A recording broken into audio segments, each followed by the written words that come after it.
आज हम डिस्कस करेंगे accounting entries under goods and service tax, यानी कि जीएसटी के अंदर में जो हम लोग अकाउंटिंग एंट्रीज कैसे करते हैं।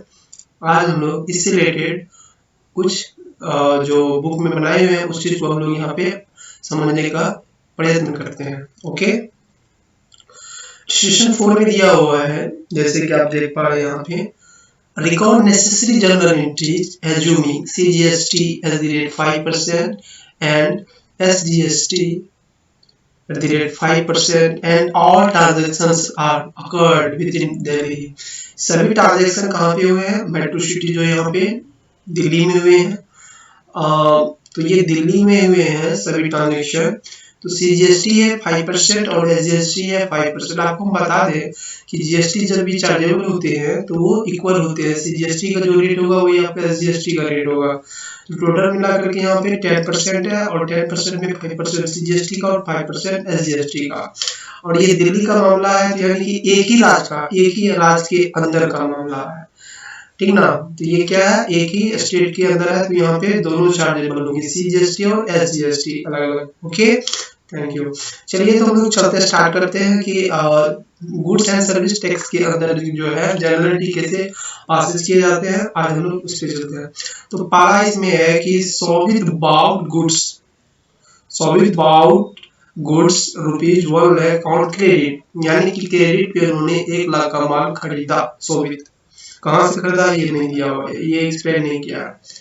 दूसरा में ही sold them for ₹1,35,000 in the same date on credit। कहने का मतलब यह हुआ, sorry, same state on credit. Same state का मतलब कौन हुआ यहाँ पे हो गया दिल्ली, यानी कि सेम राज्य में यानी कि दिल्ली से 1 लाख का माल खरीदा उधार पे और उसको 1,35,000 में बेचा, 35,000 को प्रॉफिट हुआ यहाँ पे। तो अब आप देखिए यहाँ पे सीजीएसटी एसजीएसटी होगा। फिर है यहाँ पे तीसरा नंबर में ही पेड फॉर रेलवे ट्रांसपोर्ट, और उन्होंने रेलवे ट्रांसपोर्ट के लिए 8,000 का पेमेंट किया था। फिर फोर्थ नंबर में ही bought computer printers for ₹10,000, computer printing वो भी 10,000 का उन्होंने परचेज किया है। पांचवा में करता है paid postal charge ₹2,000, postal charge उन्होंने पेमेंट किया है 10,000 का। तो इसी तरह से क्वेश्चन पढ़ते जाएंगे और जनरलिटी पास करते जाएंगे। तो पहले हम लोग कर लेते हैं 5 नंबर तक फिलहाल हमने पढ़े हैं यहाँ पे जो क्वेश्चन दिया हुआ है, तो हम लोग पहले 5 नंबर तक का जनरलिटी करते हैं। चलिए पहला है यहाँ पे Sohit bought goods 1 lakh rupees on credit. चलिए इसका पहले लोग करते हैं। तो देखिए यहाँ पे एट फर्स्ट हम लोग क्या करेंगे, मेंशन करेंगे जनरल का कॉलम सबको, date, particular, LF, debit amount, credit amount कर ली मेंशन। तो चलिए पहला नंबर का तो परचेज जब किए हैं तो परचेज अकाउंट डेबिट, तो यहाँ पे क्रेडिटर्स का तो नाम नहीं दिया हुआ है कि किस पार्टी से किए हैं, क्योंकि यहाँ पे तो ना कैश पे पेमेंट, सॉरी ना तो कैश पे परचेज किया है और ना ही चेक दे करके पेमेंट क्रय किया है। तो यहाँ पे ये उधार खरीदा है, तो उस उधार वाले पार्टी का, उस उधार वाले कंपनी का, फर्म का नाम नहीं दिया हुआ है। तो हम लोग यहाँ पे सभी क्रेडिटर्स या फिर क्रेडिटर्स अकाउंट इसका ओपन कर देंगे, सीधी बात है। तो नॉर्मली हम लोग पहले क्या करते थे कि purchase account debit to creditors करते थे। जी हाँ, वही हम करेंगे, बस इसमें नया चीज ये आ जाएगा कि ये जो बंदा जो खरीदा, ये जनरल एंट्री पास कौन कर रहा है, जनरल एंट्री पास कर रहा है। जनरल एंट्री हमको किसके बुक में करना है, हमको जनरल एंट्री बुक करना है इनके सोविट बाउट में, ठीक ना। तो सोविट बाउट के अकॉर्डिंग हमको जनरल एंट्री पास करना है, हम ये उनके अकाउंटेंट है, समझ लो।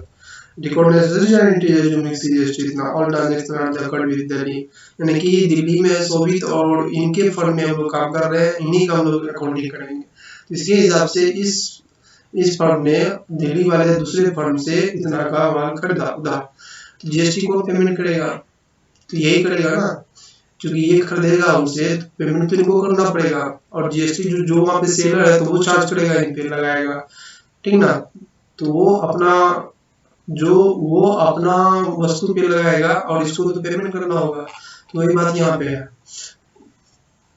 तो परचेज अकाउंट डेबिट हम कर देंगे, और यहाँ पे input CGST account, input SGST account, क्योंकि एक ही स्टेट का है तो वहाँ पे हम आपको बता दिए हैं कि सीजीएसटी और एसजीएसटी चार्जेबल होगा 5%।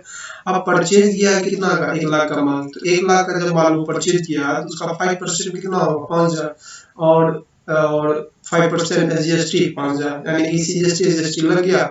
अब आप करते हैं कि यहाँ पे इनपुट वर्ड कहाँ से है। इनपुट का मतलब हुआ कि जब आप परचेज करते हैं कोई वस्तु, उस पे जो आप GST अलग से जो पेमेंट करते हैं, तो आप जब पेमेंट करते हैं GST तो वो हुआ इनपुट। क्या हुआ? इनपुट। तो जब आप पेमेंट करते हैं, ठीक ना, जब आप पेमेंट करते हैं तो ये आपका एक तरह का करंट एसेट्स जैसा ही ट्रेड करता है। तो आपका ये बढ़ा, आप जब पेमेंट किए हैं, इनपुट लिए हैं, तो यहाँ पे एक तरह का आपने GST पेमेंट किए हैं, तो ये जो आपका यहाँ पे डेबिट हो जाएगा, यहाँ पे डेबिट हो जाएगा। चलिए देखते हैं यहाँ पे। फिर है टू क्रेडिटर्स। टू क्रेडिटर्स हो गया, तो इसका तात्पर्य होगा कि आपने टोटल 1,10,000 का ये दिया। आगे यहाँ पे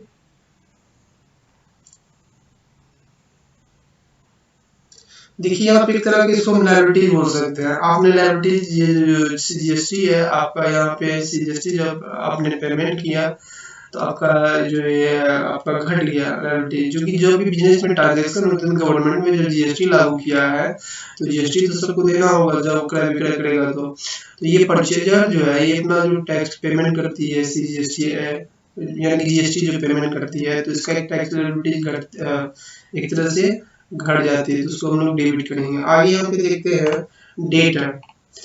नेक्स्ट क्वेश्चन इसका कहता है, नेक्स्ट क्वेश्चन क्या था वो देखिए यहाँ पे। नेक्स्ट क्वेश्चन इनका है,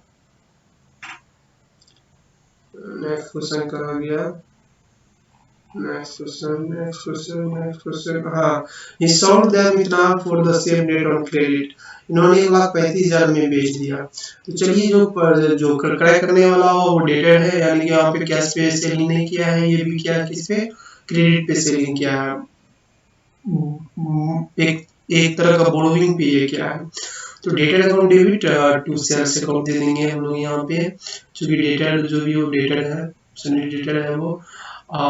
जब सेलिंग करते हैं तो हम भी GST कलेक्ट करेंगे उस पार्टी से जो परचेज कर रहा है, यानी कि डेटर से। तो हम लोग क्या लगाएंगे, आउटपुट CGST और आउटपुट SGST। देखिए, जब हम पेमेंट करते हैं तब तो लोग इनपुट CGST कर लिखते हैं, और जब हम लोग कलेक्ट करते हैं, कलेक्शन करते हैं GST, तो हम लोग आउटपुट CGST लिखते हैं। तो ये जो कलेक्ट करते हैं तो ये एक तरह का लायबिलिटी क्रिएट हुआ है नहीं, इसको गवर्नमेंट को पे करना है। तो इस तरह से जो डेटा है यहाँ पे, जो यहाँ पे डेटा है 1,48,500 यहाँ पे, और सेल्स देखिए, पहले हम डेटा को बाद में लिखेंगे, पहले हम सेल्स किया, सेल्स कितना किया, 1,35,000 का, यानी 1,00,000 का माल को हम 1,35,000 में बेच रहे हैं, लेकिन 1,35,000 पे जो है रेट वही है 5%। GST में कोई रेट चेंजिंग नहीं होगा, GST का रेट वही रहेगा, लेकिन जितना आप परचेज कर रहे हैं उस पर GST चार्जेबल होगा, और जितना आप सेल कर रहे हैं उस पर आपका चार्जेबल होगा। तो आप 1,35,000 में इसको सेल कर रहे हैं तो उस पर आपका ये चार्जेबल होगा। तो 6,750 रुपीज जो है आपका CGST का भी और SGST का भी, दोनों आपका अप्लाई होगा।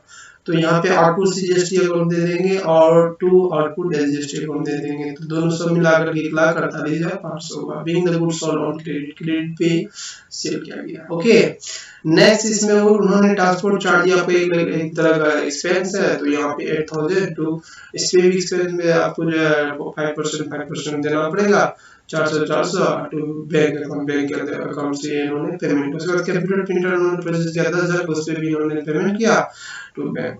अब ये सब चीजों को तो बेचा नहीं है, अब इसमें आउटपुट तो नहीं आया। चलिए, पोस्टल चार्ज उन्होंने किया, इसमें भी आउटपुट नहीं है। एक्सपेंस में ये किया तो उसमें बोले उसको मिलेगा, आउटपुट नहीं मिलेगा इसमें। फिर इन्होंने, अब ये जो है, अब ये बहुत बड़ी बात है, ये देख रहे हैं, ये वाला बहुत बड़ी बात है। अब इसको हम लोग करेंगे यहाँ पे GST सेटअप करेंगे, और जो बैलेंस हो जाएगा उसका पेड करेंगे। तो चलिए, बहुत यहाँ पे समझते हैं GST का सेटअप कैसे किया जाता है। देखिए, सेटअप जिस तरह से किया जाता है, आप जितना पेमेंट किए हैं, ठीक है ना, और आप GST आप कितना टोटल पेमेंट किए हैं, कहाँ आप मतलब कि इनपुट लिए हैं, और कहाँ आप कलेक्ट किए हैं। तो जो आप कलेक्शन किए ना GST, पहले उसको हम डेबिट करेंगे। कलेक्शन मतलब हो गया एक तरह से आप पे लायबिलिटी चढ़ा हुआ है कि नहीं, क्या एक तरह का लायबिलिटी चढ़ा हुआ है। तो लायबिलिटी आपका क्या है, देखिए आपका कलेक्शन, देखिए यहाँ पे आउटपुट जीएसटी को डेबिट करेंगे, आउटपुट जीएसटी को सीजीएसटी को डेबिट करेंगे और एसजीएसटी को डेबिट करेंगे। तो डेबिट कर दिए, टोटल यहाँ देखिए टोटल इनपुट हम जोड़ देते हैं 6000, total input SGST 6000, total output CGST 6750 और आउटपुट एसजीएसटी 6750। तो हम क्या करेंगे, आउटपुट सीजीएसटी और एसजीएसटी को डेबिट करेंगे, कर दिए डेबिट, और टू इनपुट सीजीएसटी। अगर हम एडजस्ट करते हैं तो देखिए यहाँ पे कितना होता है। पहला का हम लोग अगर सीजीएसटी का सीजीएसटी से करते हैं, टोटल आउटपुट सीजीएसटी 6750 से करते हैं, तो 6750 में से 6 गया तो 750, यानी कि नेट एस सीजीएसटी पेबल कितना है 6750 मेरा आउटपुट था, उनमें से हमने 6750 कलेक्शन किए हैं जीएसटी का अमाउंट, और पेमेंट कितने किए थे हमने इनपुट में 6000 का, यानी कि 750 हम ज्यादा प्राप्त किए हैं जीएसटी। और नेट एस जीएसटी अगर बात करें तो वो तो नेट सीजीएसटी पेबल में 750 हमने ज्यादा कलेक्शन किए थे, और नेट एस जीएसटी पेबल में क्या होगा कि 6750 आपका आउटपुट है, 6000 आपका इनपुट है, तो 750 अपने ज्यादा आउटपुट आपका हुआ। तो ये जो है हम लोग इसको हम क्या करेंगे, अलग से लेजर में यहाँ पे इलेक्ट्रॉनिक कैश लेजर अकाउंट के नाम से 1500 का रहेंगे, यानी कि यहाँ पे जो है कैश लेजर में जो है इलेक्ट्रॉनिक कैश लेजर में इसको हम लोग रखेंगे इस तरह का। ये चलिए हम लोग आगे बढ़ते हैं। इसी तरह से है ये दूसरा हम लोग का नेक्स्ट टॉपिक है दोस्तों,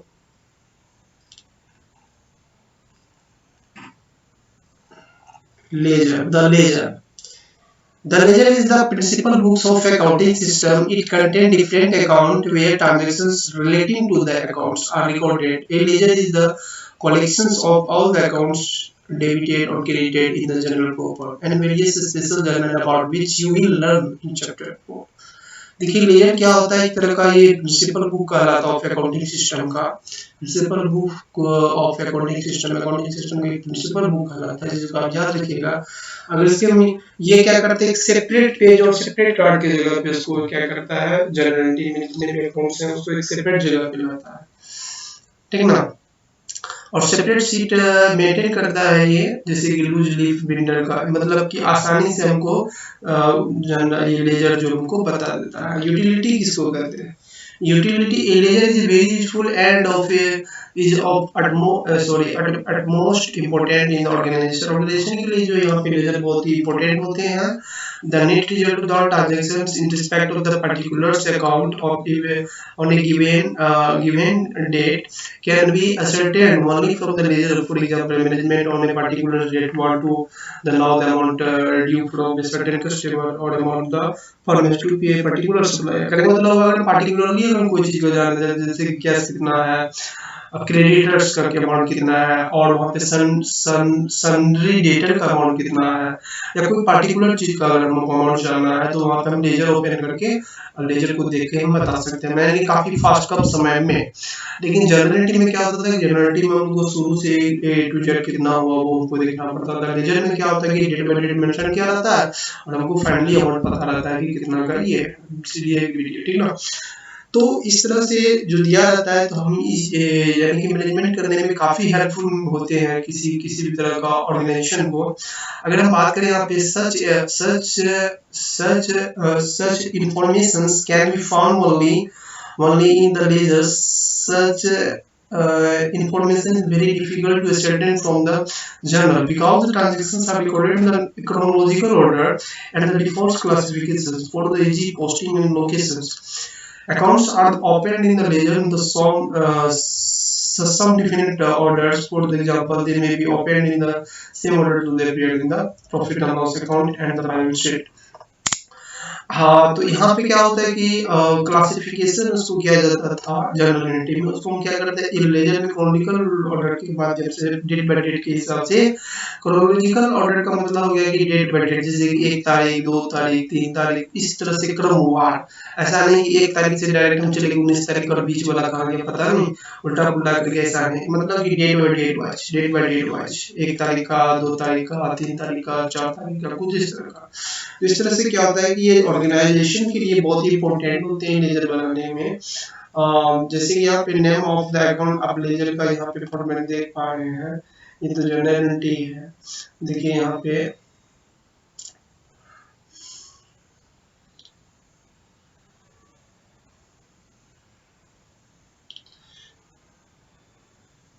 date particular JF amount, date particular JF amount. देखिए यहाँ पे आपका लेजर का फॉर्मेट दिया हुआ है डेबिट साइड में।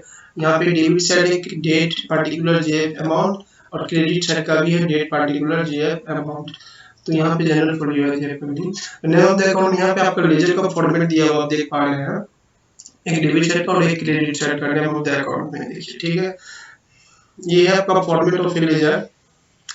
According to this format, the columns will contain the information as given below, and accounts is debited or credited according to the rules of debit and credit already explained in respect of this category of account.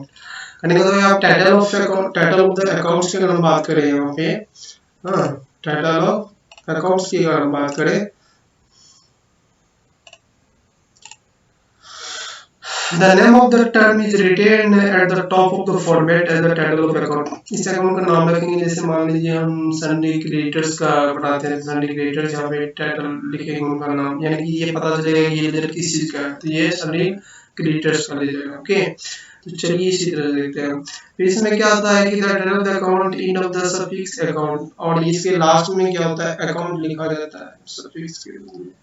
Debit credit, DR means debit, और ये तो आप समझते हैं, debit रहेगा, particulars रहेगा, general folio रहेगा, चलिए आप समझ रहे हैं। इसी तरह से इसमें क्वेश्चन सब आगे यहाँ पे देखिए क्या दिया हुआ, distinction between the journal and ledger. अगर हम कुछ दोनों के बीच अगर हम डिफरेंट की बात करें, अंतर की बात करें, तो the journal and the ledgers are the most important books of the double entry mechanism of accounting. Yes, this is the difference between the sometimes some different ledger are the most important books of the double entry mechanism of accounting, are indispensable for the accounting systems. The journal is the book of the first entry, original entry. I think हम यहाँ पे कह सकते हैं कि general book जो है वो फर्स्ट एंट्री होता है, जिसको हम लोग ओरिजिनल एंट्री भी कहते हैं। फर्स्ट एंट्री कहा जाता है जनरल एंट्री में, और दूसरा जो ledger is the book of the second entry. Journal entry में पहला एंट्री ट्रांसफर कोड किया जाता है, दूसरा में लेजर में, लेजर जो अगर लेजर जो सेकेंडरी एंट्री होता है, second entry. Okay, next is journal, the journal is the book of the chronological record, the ledger is the book of analytical record. दोनों में डिफरेंट की बात करें तो जनरल में जो यहाँ पे क्रोनोलॉजिकल रिकॉर्ड के द्वारा जो इसका रिकॉर्ड किया जाता है, और इसमें जो द लेजर में क्या होता है कि इसमें एनालिटिकल रिकॉर्ड किया जाता है। एनालिटिकल रिकॉर्ड मतलब होता है यहाँ पे कि एनालिटिकल रिकॉर्ड एक तरह से विश्लेषणात्मक रूप से इसमें किया जाता है। The journal as a book of the source entry, journal को हम जो है कि एंट्री का सोर्स हम कर सकते हैं, और gets greater importance as the legal evidence than the ledger. Ledger को जो है लीगली एविडेंस, यानी कि लीगल एविडेंस मतलब यह हुआ कि कानूनी घटना के लिए रिकॉर्ड किया जाता है लेजर को, लेजर का ज्यादा डिमांड होता है गवर्नमेंट के द्वारा। नेक्स्ट इसमें फोर्थ नंबर है कि transaction is the basis of the classification of data with the journal, यानी कि जर्नल के ट्रांजैक्शन के आधार पे जो यहाँ पे जर्नल को क्लासिफाइड किया जाता है। Account is the basis of the classification of data with the ledger. आगे इसमें क्या, लेजर जो अकाउंट के बेसिस पे ये होता है। Process the recording in the journal is called journalizing, यानी कि जर्नल एंट्री जो का जो प्रोसेस है करना, उसको हम लोग क्या बोलते हैं, journalising. The process of recording the ledger is known as posting, यानी कि जो जर्नल को देखते हुए अगर हम लेजर क्रिएट करते हैं तो उसको हम लोग बोलते हैं पोस्टिंग। क्या बोलते हैं, पोस्टिंग। इस चीज को याद रखिएगा। अगर हम बात करें क्लासिफिकेशन ऑफ लेजर अकाउंट्स की, हम बात करें वर्गीकृत करना लेजर अकाउंट का, तो we have seen earlier that all ledger accounts are put into 5 categorize namely. जी हम लेजर में जो है 5 कैटेगरी का नाम यहाँ पे दिया रहता है। पहला इसमें एसेट्स है, लायबिलिटीज है, कैपिटल है, रेवेन्यू एंड गेन है, एंड एक्सपेंसेस लॉसेज है। एसेट फर्स्ट अकाउंट, लायबिलिटी दूसरा अकाउंट, कैपिटल तीसरा account, revenue and gains fourth में आता है, पांचवा में आता है आपका expense and losses. All this accounts में further be put into 2 groups. प्रत्येक अकाउंट में 2 ग्रुप्स होते हैं, एक परमानेंट अकाउंट होते हैं, एक टेम्पोररी अकाउंट होते हैं। All permanent accounts are balanced, सभी परमानेंट अकाउंट के पास बैलेंस होते हैं, एंड कैरी फॉरवर्ड, यानी कि CF to the next account period. Next account में जो बाकी पीरियड होता है उसको हम ट्रांसफर करते हैं। The temporary account are closed at the end of the accounting period. Temporary accounts को क्या करते हैं, इंड कर देते हैं। ट्रेडिंग अकाउंट, और जब उसको ट्रेडिंग और प्रॉफिट लॉस अकाउंट में all permanent account appear in the balance sheet, सभी को जो टेम्पररी हम लोग बैलेंस शीट में अपीयर करते हैं। All assets liabilities and capital account are permanent account and all revenue expenses accounts are temporary account. तो आप इस चीज को याद रखिएगा कि all assets and capital account are permanent account. Assets ले लीजिए, कैपिटल सॉरी लायबिलिटीज पहले आप बात देखिए 10, all assets liabilities and capital account are permanent account, जी हाँ, and all revenue expenses accounts are temporary account. देखिए अब पोस्टिंग फ्रॉम जर्नल की अगर हम बात करें, जर्नलिटी को देखते हुए हम पोस्टिंग जो करते हैं यानी कि लेजर का जो बनाने का जो प्रोसेस है, तो इस चीज को फर्स्ट स्टेप डायरेक्टली इसमें देखते हैं। देखिए कैश का अकाउंट है, कैश अकाउंट है, देखिए कैश का अकाउंट ये इसको लेजर बोल सकते हैं, ठीक ना। यहाँ पे डेट देंगे, देखिए cash account debit to capital start किया था जैसे 5 लाख का, जैसे कि आप यहाँ पे देख